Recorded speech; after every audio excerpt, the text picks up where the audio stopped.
Okay, so we are live. Good morning, everybody. Good morning, viewers. Welcome to the program Meet the Press with me, Lovejoy Mtungwiza. The program is Meet the Press with Lovejoy, and on the program we talk about anything and everything. We bring you current affairs. We bring you everything: health, politics, you name it, business. For as long as it affects our daily lives, we want to talk about it, and we want everybody to meet the press and we discuss. But before we go any further, I just want to give you the current statistics regarding the COVID-19 in Zimbabwe as of 11 February 2021, that is yesterday. So yesterday we recorded 85 new cases and 18 deaths in the last 24 hours. And all 85 cases were locally based. Blawe having the highest of 23.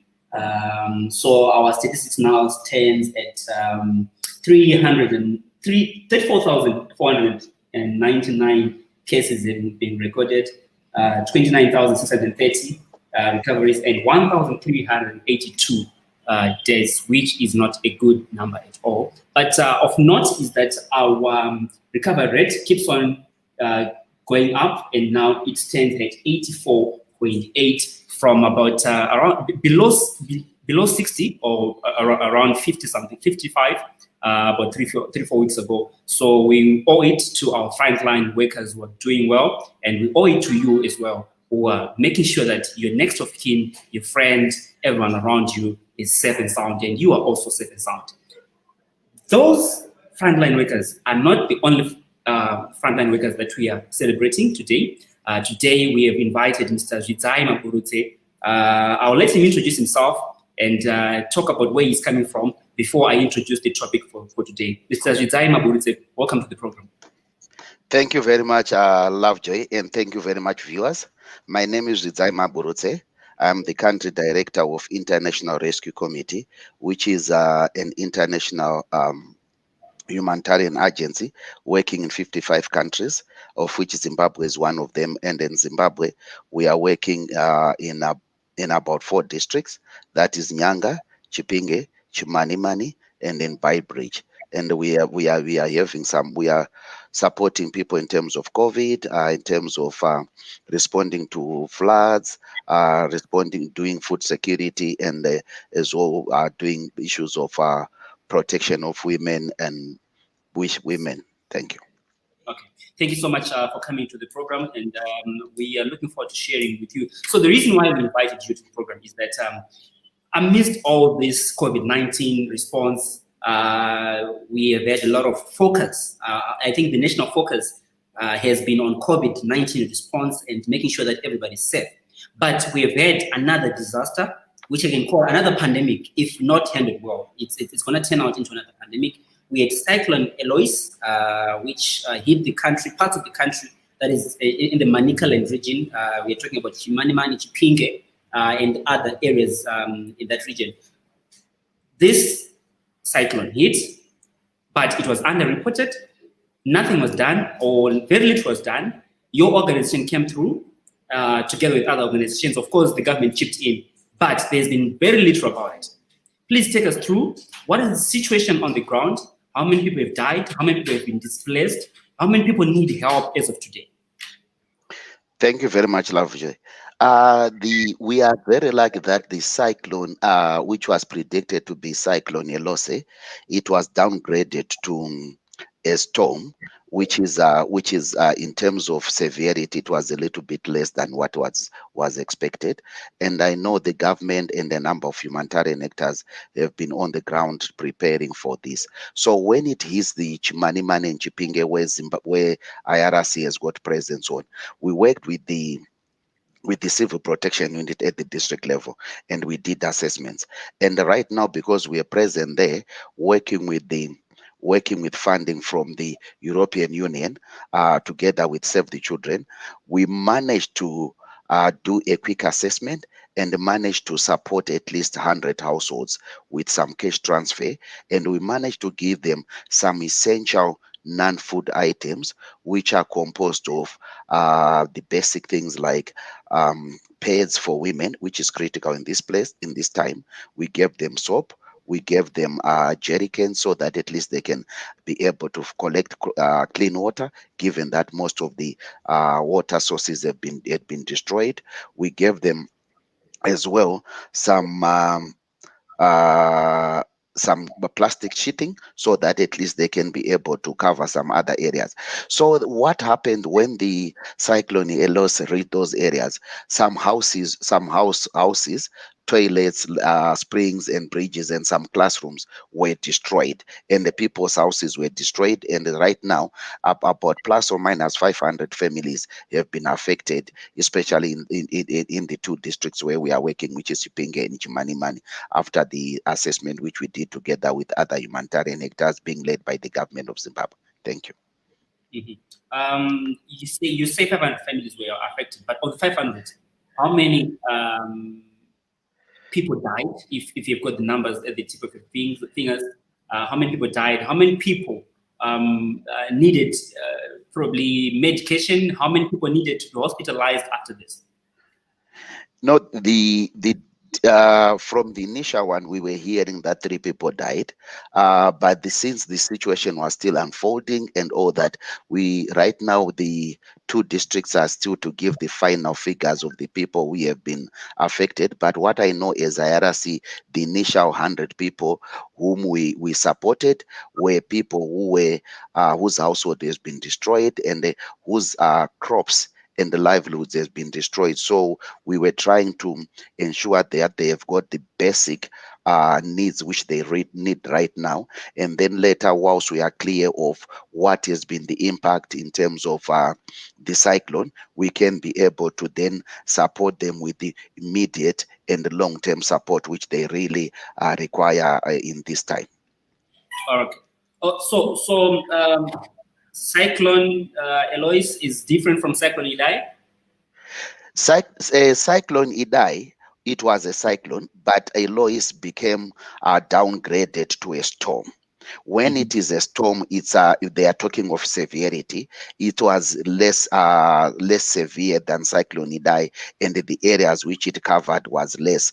Although what happens now is, especially in areas where there's been a cyclone already and the people have been vulnerable, any maybe heavy rains like a storm becomes so the way their impact becomes very, very severe, because already people are vulnerable and they are not yet prepared and they haven't recovered from Cyclone Idai. That makes the situation very worse than if it was the first time this area has been hit by these floods. Okay, so now that brings me to the issue of preparedness, where we really by we I mean the government, right? From the government side, were we really prepared for this? Did we really put enough resources to make sure that upon impact, less people will be affected? I think in terms of what we are saying preparedness, what we are simply saying is from where we work is we should be looking at not only be able to respond to disasters, but we should be looking at what we call disaster risk reduction.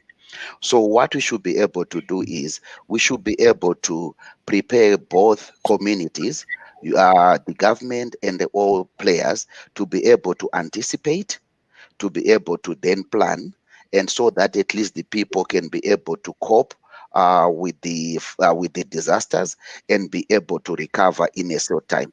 But what happened right now is when people were still trying to recover from the last the cyclone Idai, you are hit by this, and this is being caused by the climatic change which we have been seeing right now, where the weather is changing and we are seeing these floods are happening more frequently and they are becoming more and more severe. So we need to move from a disaster response to disaster risk reduction and ensuring that this is going to be an occurring each and every time. So people need to understand that it's not going to be a once-off event which used to happen long back, but with the change in the climate is going to be regular with us. So we need to anticipate, prepare a better planning so that at least we can be able to cope.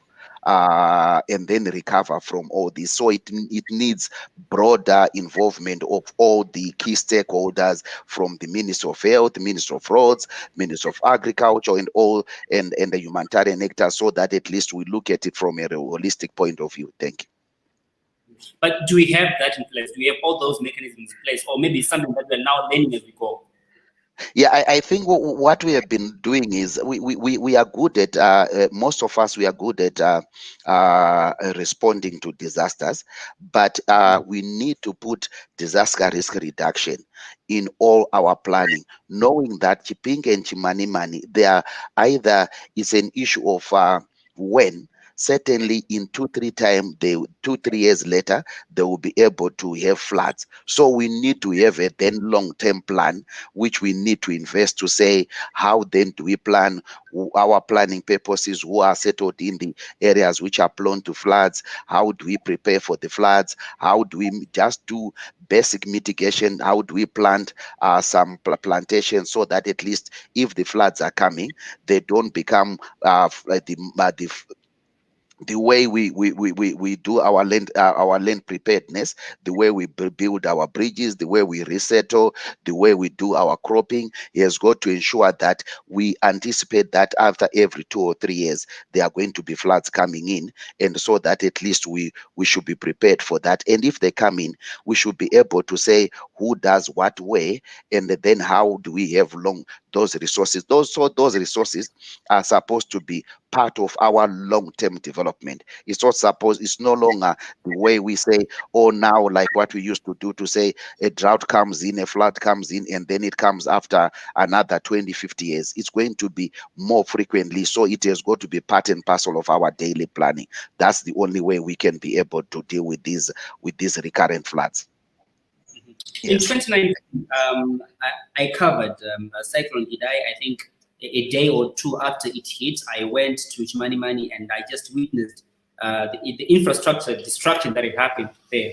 Now with Cyclone Eloise, do we have the same thing in place, or maybe the damage was less because we couldn't go to other parts of Chimanimani because of those destructions? So how badly affected is the area right now?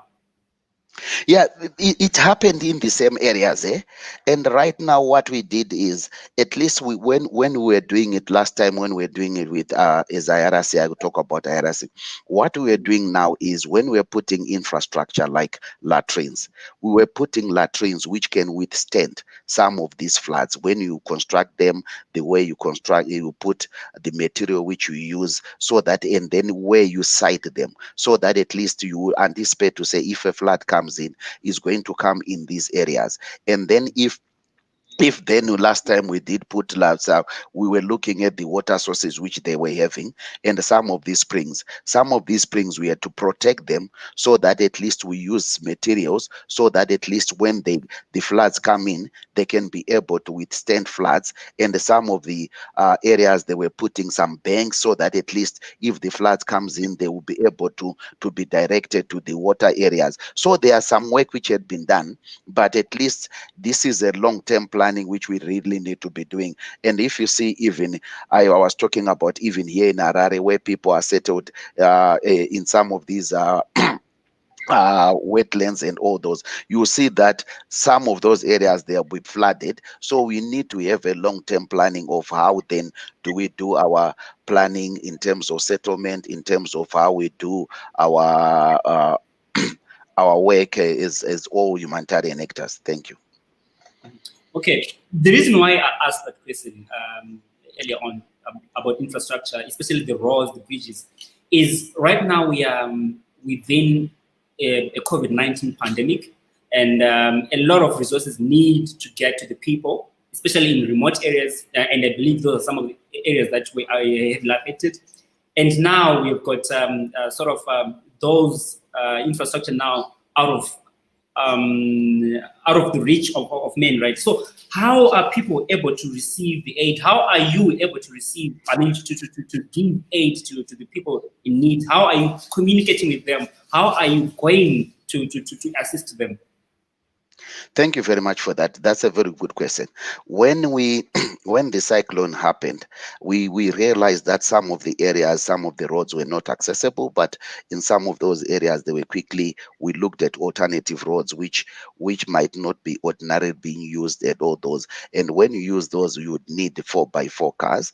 And right now, what I'm hearing is there's been a process where people are now repairing some of those damaged infrastructure temporarily so that at least those areas can be accessible. And what has been helping us is we have got people who are on the front line, like we have been dealing with the government officials, our community members on the and then our field workers on the front line, whom we have been able to work with. So what we have been doing right now is to ensure that there is proper communication, either physically through the roads, and then we are calling those people so that at least we understand what is happening on the ground. And luckily, what we did right now with our 4x4 cars, we were able to quickly reach some of those cars because they were small vehicles, but they were 4x4s, and then that's why we managed to be able to reach those people in the earliest time when they needed the critical support. I must commend you for the kind of work that you're doing, which is highly commendable. And we hope kuti as time goes on, muchita basa iroro. And also maybe, are you working with other groups? Are you working with other humanitarian groups? Are you working hand in glove with the government? Certainly, IRC, we are part of the humanitarian coordination. Here at the national level, they have got those what we call the working groups, which are for various sectors, for WASH, for food security, where the government is involved, the humanitarian actors are involved, the donors are involved. And at the district level, there's the district relief committee, which is headed by the government, and we participate in there where it's a coordination mechanism, and the way we are sharing information to ensure we don't duplicate our work, and to ensure that all the people are covered, and we can be able to have a greater impact. So certainly IRC cannot work on its own. We work with a number of actors, and this being led by the government. And we want to thank most of our donors at times. Why we were able to respond quickly in this cyclone Eloise is when we submitted resources to our donors. There was what we call the crisis modifier, which is a pool of money which you are put aside to say, if events like this happen, you will be able to respond. And that's why IRC says we are supposed to be responding in 72 hours. And that's why we're able to do that, because it didn't mean that we had to really resource mobilize, but we had ring-fenced the money. And the other thing which helped us a lot was we had what we call the emergency preparedness plan, which talks about what we need to do, what are the coordination mechanism which we should activate. And we activated it in Harare, and our teams here from Harare to the field, they knew exactly what they were supposed to be doing, and exactly and then whom to coordinate with. And then we were able to, then we have got good relationship with suppliers. So once we tell our suppliers what we normally have a pool of suppliers to say, can you supply us with these items which we pre-screen, then they can be able to supply us with those, and then so that at least they deliver them in the field, and then we can be able to deliver them. So what I'm talking about is good preparedness is so critical, and they set aside resources so that at least you can be able to timely respond to the emergencies. But what we really need to do is to ensure we talk about disaster risk reduction in our day-to-day work, because this is not going to go away. Floods and droughts are going, with the climatic change, are going to be part and parcel of our life. It's no longer the time where we say, oh, a drought is going to come after 10 years, or a flood is going to come after 10 years. It's not a matter of when. So if it is a matter of when you are doing your planting, when you are doing your planning, when you are putting roads, simply say, if a flood comes in, how is it going to stand that flood? So that is the planning which we really need to do in Zimbabwe because of the climatic change which we are facing right now. Thank you. Okay, I understand your duty is to rescue, especially in operations like these ones, but also are you maybe imparting some sort of education on the effects of climate change, especially in people from those communities, because they need to know, like you're saying, they need to know how to plant. Is it counter? Is it whatever form of farming that they need to do? Certainly, Lovejoy. Right now, we have got another program which we are calling Zimbabwe Progress, which is building resilience. So what we are doing right now is we have got this program in Bridge and Nyanga, and we are going to start it again, Chiping and Chimani is at the ward level. You sit down with the communities and say, in these areas, what are these hazards which we are going to, disasters which we are going to face? Is it going to be drought? Is it going to be floods? Is it going to be cholera? Is it going to be what? And then you say, where is it going to happen? Who are the people going to happen?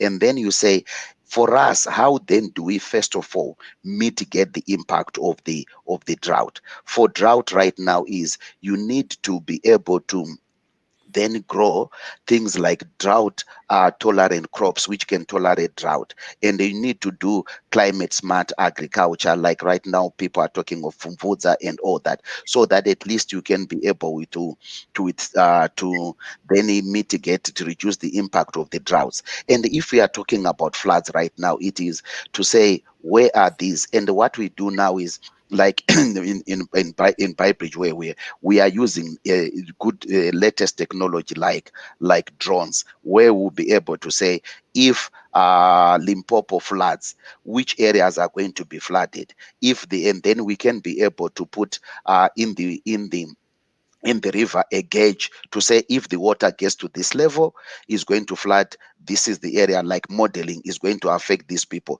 If it gets to this level, is going to affect these people. And then we do our modeling and we share with the government to say, if the floods is like at this level, these are the people who are going to be affected. And there is now issues of now communication, to say, how do you communicate early to the people, giving them climatic information to say, now it's raining and we anticipate that the flooding is going to be there. Then people should be able to move to a higher grounds, and then you have now places where they can be able to temporarily go, so that at least they can be able to plan for either the droughts and floods, because that's what we are anticipating, and it's part of building resilience. And what I would urge all our stakeholders and everybody to be working with is to say, how do we climate proof our development? And the only way we can do is to build resilience, so that at least people who are vulnerable, they can be able to withstand some of those disasters, which we can be able to do, because it's no longer an issue of when, but it's an issue of when. It's no longer whether it will happen. So it's just a change of mindset, a change of how we do things, a change of how we do our planning, so that at least the people in the community and everybody will be able to incorporate these disasters into their day-to-day planning and into their day-to-day living. That's what is required right now. Thank you. All right. I was just looking at some of the images here. They do not show a good picture of what happened. I know Zimbabwe was less affected, and Mozambique was the one that was heavily affected. But still, every damage to every one person is I think, one too many. And we are proud of the work that you're doing. Thank you so much. Moving on. Such disasters usher in social issues, social problems. I think from Idai, we also learned that a lot of people are being crowded, families are being crowded in one tent or probably one room, and that opens up a lot of these issues. If you encountered, let's talk about maybe GBV, sexual harassment, sexual exploitation, have you encountered such issues in the aftermath of Cyclone Eloise? Yeah, you know what happens, Lovejoy, is certainly from Cyclone Idai, and we have been even advocating right now, even with the COVID-19 and all that. What people normally talk about is the physical damage which these disasters do to people. Very little do we talk about the psychosocial impact which it does to these people. So what we hear right now is, when we are talking to the people in to the communities which we work with. The moment it starts raining, they feel traumatized to say, is it going to rain the way it is? And those vivid pictures of what they saw during Cyclone Idai, they start coming back into their into their minds, and to say, is it going to affect us? Is it going to affect what is going to happen to me? Will I be able to, will I lose my relatives? Will I lose my livelihoods? How am I going to do it? So what I'm just simply talking about is, we need to talk about the psychosocial support in all these areas, so that at least people can deal with the trauma. And then secondly, what we have seen right now is, especially from Cyclone Idai up until now, most of these people, and it has been compounded by COVID-19, where there is the lockdowns, limited movement, and then when they have got limited movement, these people rely on day-to-day livelihoods, and then now a cyclone Eloise comes in and it destroys your livelihoods, and they are locked down. So what we have seen right now is, we have seen a little bit increase in terms of frustration, where a breadwinner who is supposed to be looking after the family, he is incapacitated, and now we are staying in a family, are staying in the house. We have seen a little bit of increase in gender-based violence, and we have seen some kids who have been, schools have been destroyed, kids are not going to school and all that. So what we would need to do now, right now, is to encourage and ensure that we do support especially the women and the children with the who are facing the GBV cases, in terms of targeting them. And what we have done right now, even after Cyclone Idai, and right now with which we have continued this with Eloise, we established what we call safe spaces.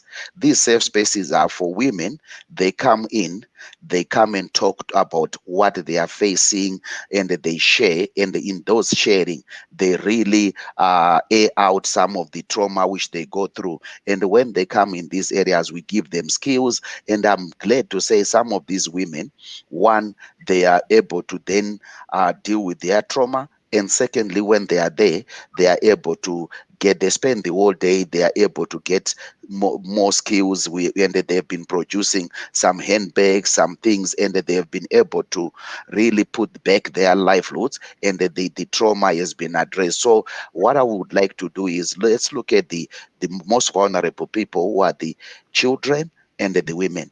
Bring in the issue of gender-based violence, bring in the issue of psychosocial support, because these disasters, they don't only affect you physically, but they affect you mentally. And if you don't deal with that mental trauma, the research has shown that the recovery will take time, because these people will still be traumatized, and that they won't be able to come and to quickly to come to their brains to say, let me focus on me rebuilding my my life back, because they will still be traumatized. So I would urge all the humanitarian leaders, our government and all that, to look at that angle, so that at least we can help to deal with the long-term trauma which would affect these people for a long time. Mm-hmm. Interesting. Because I think it's also a lesson that we should have learned, or that we're learning, because no one was prepared for Idai, no one was prepared for this cyclone. So I think it's a case of learning as we go, and I'm glad the IRC is there, among other organizations, to help and bring those issues to light, and also try to help those families, those women and children who are affected, to get back to their normal lives, which is a great thing. Right, moving on, or probably before I go, we have got an online community that is also tuned in. Thank you so much for listening and following the program.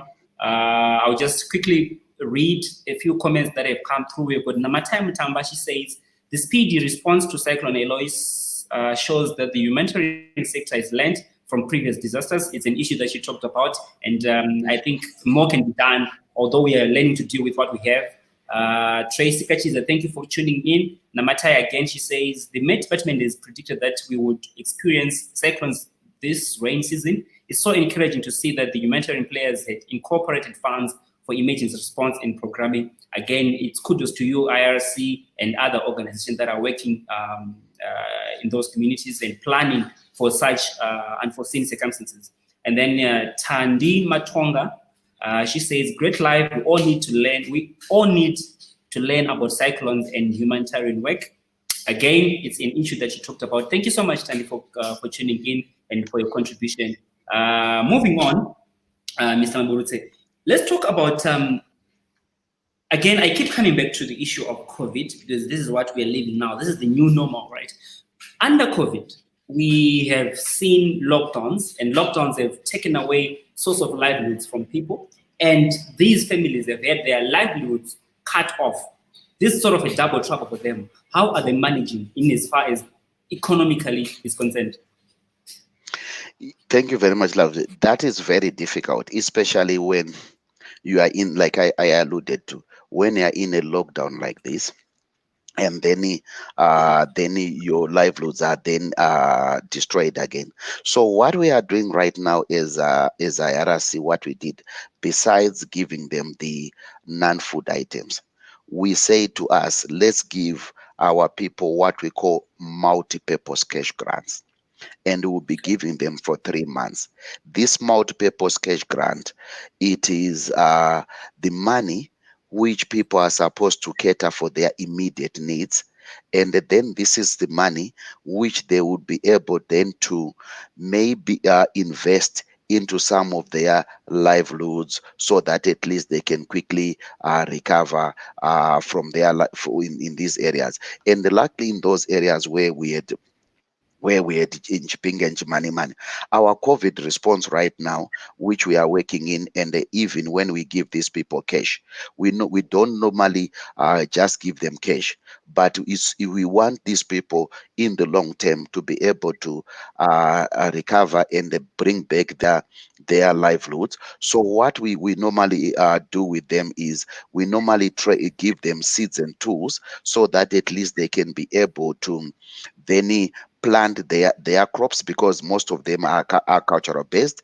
and some of the women who might not be agricultural based, we give them skills, and we give them skills so that at least they can be able to start their livelihoods, and then we give them some access to some funding, so that at least they can be able to restart their livelihoods to. And we encourage, especially right now, what we are doing right now is, given that Cyclone Eloise, given that even the droughts and all that, they normally affect a lot of agricultural based livelihoods, we are encouraging some of our communities to do non-agricultural based activities right now, like in Beitbridge, in Nyanga. We have been training them to sustainably harvest the what you call apiculture, the bee, and they've been collecting the beehives, processing it, and selling it as honey.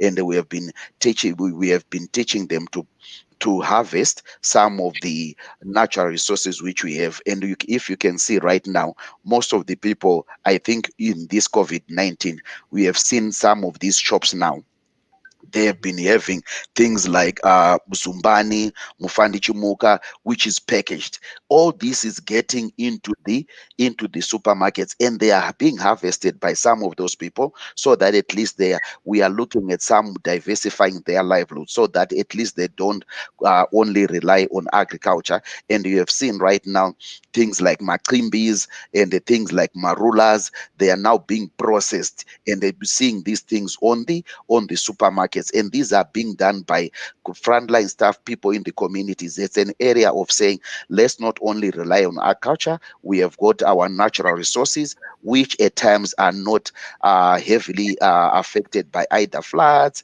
or droughts, so that at least we can diversify our livelihoods and all that. Thank you very much. Interesting. I think that is a hands-on approach. That is really something that can be copied by other organizations, which we hope can sustain people throughout. But again, you talk about the 3-month lifeline. So what happens to them after the 3 months? Do you just abandon them? No, we are not abandoning. What we are trying to do right now is, like I said, is initially there we look at it at this level. We look at the planning cycle. We simply said right now, in the immediate term, they need immediate life-saving support, and the life-saving support was to give them the necessary things which they need to use day to day, and we gave them cash so that at least they can be able to use that cash within the next 3 months. Whilst we are doing this, that will give us right now time to ascertain the impact and scale of the cyclone Eloise, how it has been, and then come up with the communities to plan to say in the medium term and long term, what then do we need to be able to do to these people so that at least they can be able to recover their livelihoods. And our main aim is to bring these people, like what Rescue is saying, is to bring these people to live a life with dignity. So the issue now is these 3 months will give us a window period to discuss with these people, and they say what else should we be able to do for you to prepare for the next a cyclone if it happens, or the next drought if it happens, and then let's plan it, and then we look for the resources so that at least we take them to the next level of early recovery and the resilience building in some of these areas. So there are some things which we are planning with the community so that at least we can be able to support them in the next phase of our support. Thank you. Interesting, interesting. Because of time, we have to speed up the interview. But I think I've got 2 or 3 issues here. One, with IRC, how are you ensuring that the affected people have got access to health facilities? We understand that maybe there were hospitals, clinics that were destroyed. So how are people getting access to health, especially the elderly, people living with HIV, etc.? Right now, what we have within IRC is we have got some resources which we have been putting in Chipinge Money, and we have been supporting each and every health facility in Chipinge Money, especially from a COVID perspective, where we have been giving them PPEs to those people, and we have been even giving these people sanitizers to the health facilities, and ensuring these health facilities they've got access to water and all that. So with the amount of money which we are having, is we are from a COVID perspective, we are supporting these people to ensure that the hospitals have the capacity, and that they've got some of the medication which they can be able to give to the people who have been affected either by the COVID-19 or by Cyclone Eloise in some of those areas. Thank you. Interesting. Also, I think this is a very important issue. We are hearing that the government is sourcing COVID-19 vaccines, and probably in a week or two they will be starting the rollout plan. So, with the situation at hand right now, and with a lot of older people in those communities, how do you think they're going to help to get the vaccines? If any, right? Are they going to help to get it, given the infrastructure? Are the areas accessible? And how critical is IRC in ensuring that the vaccine rollout plan goes smoothly? Thank you very much. I think IRC, we have been part of at national level and even at a district level. We have been part of the COVID mechanisms which have been happening there. And like what I said, we did support with the personal protective clothes, and some of our programs which we have been saying is we have been even supporting in terms of ensuring the health facilities where these people will be accessing, have got access to water and all that. And what we have been hearing right now is we have been discussing and trying to work with the government and the other stakeholders to say what is the rollout plan and who should be supported, and if there is any support which the government might require in terms of humanitarian actors coming into the rolling out of these critical vaccine distribution. It is critical for us, and we have been having those discussions to say what mechanisms and coordination mechanisms should be there on the ground to ensure that the most vulnerable people, especially the frontline workers and the elderly people, have access to these vaccines. So in those forums, we have been advocating as well to and giving wherever we can be able to do our technical expertise to ensure, and if we can be able to support some resources to ensure that whenever that plan is rolled out, we can be able to contribute as much as we can within our limited resources which we have as IRC. And then lastly, you are on the ground. A lot of people do not know what's needed. Maybe they want to chip in, they want to support the kind of work that you're doing. How can they collaborate with you? And what exactly is needed for these people that are affected? Thank you very much. I think what is needed right now, like I said right now, the numbers of the people who are there, they really need basic, like what we call non-food items, which are the basic things like making sure they've got access to clean water, they've got access to things like soap, they've got access to, especially for the women, access to pads, which is critical for those women who are there. And then they need food. And in the long term, some of this, since it's still this the season is still in place, right? It's still ongoing. There might be an opportunity for some of those people to get some seeds and some fertilizer, so that at least they can be able to replant, and they can be able to replant. And I would encourage most of our partners to be able to say, discuss with this community, so that at least if you give them multi-purpose cash grant, because we give them money to just buy food, but if you give them the multi-purpose cash grant, they will be able to understand what are the needs which they would need to do. Is it school fees? Is it medication? Is it to build to build my house again? Is it to buy seeds and all that? That's why we are encouraging people to give multi-purpose cash grant, so that, because we believe that if you give these households information and the money, they will be able to use these resources prudently, since they are in that situation, and you can train them and they can be able to quickly bring back their lives in a short space of time, as we work with them, and we'll continue to be supporting them. And what we need to do is, as we, like I said initially, we are facing all this. It's not going to be a one time to say we have given this 1 month and then that's the end. It needs long-term planning. The next is, how do they recover? And then the next is, in our development work, how do we then plan to ensure that if another cyclone happens, how are these people be able to withstand some of those floods which will be coming in, some of those cyclones? They can predict, they can be able to plan, they can be able to respond and recover. That's what it's now part of the long-term planning which we really need to do. Thank you very much, Lovely. I know I said the last one, but I promise this is the last one. So you